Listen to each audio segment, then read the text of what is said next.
হিন্দু মুসলমানের কোনো এত পরিচয় নাই,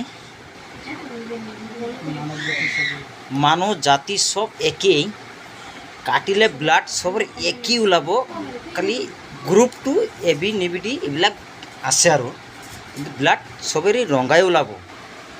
কিন্তু এই গরু মাংস লৈ ইমান তুলপাল কিয় চলি আছে?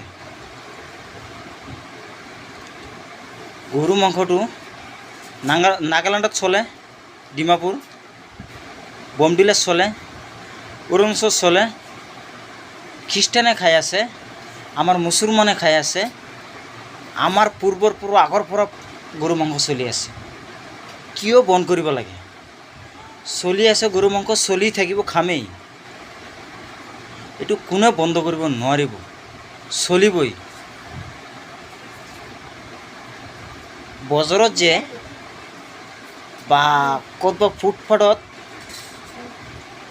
বড়ো মানুহ গাহৰি কাটি লৈ অপেনিং বহি আছে, আমাৰ মুছলমানৰ মুখত আজিলৈকে কোনোবাই এটা শব্দ শুনি পাইছে নেকি যে গাহৰি কাটা বন্ধ কৰিব লাগিব, অপেনিং চলি আছে? কোনোবাৰ মুখত এইটো শব্দটো শুনিছে নেকি? নাই শুনা। আমাৰ গৰু মাংস লৈ কিয় ইমান তুলপাল চলি আছে? আমি কেতিয়াও কোনে কি খাইছে নাখাইছে আমাৰ মুছলমানে কোনে এইটো প্ৰতিবাদ নকৰিব। কিয় গাহৰি বন্ধ কৰক, সেইটো বন্ধ কৰক, সেইটো বন্ধ কৰক, এইবিলাক নকৰে। আৰু আমাৰ গৰু মাংস লৈ কিয় ইমান তুলপাল চলি আছে? ভৱিষ্যতেও এইবিলাক নকৰিব।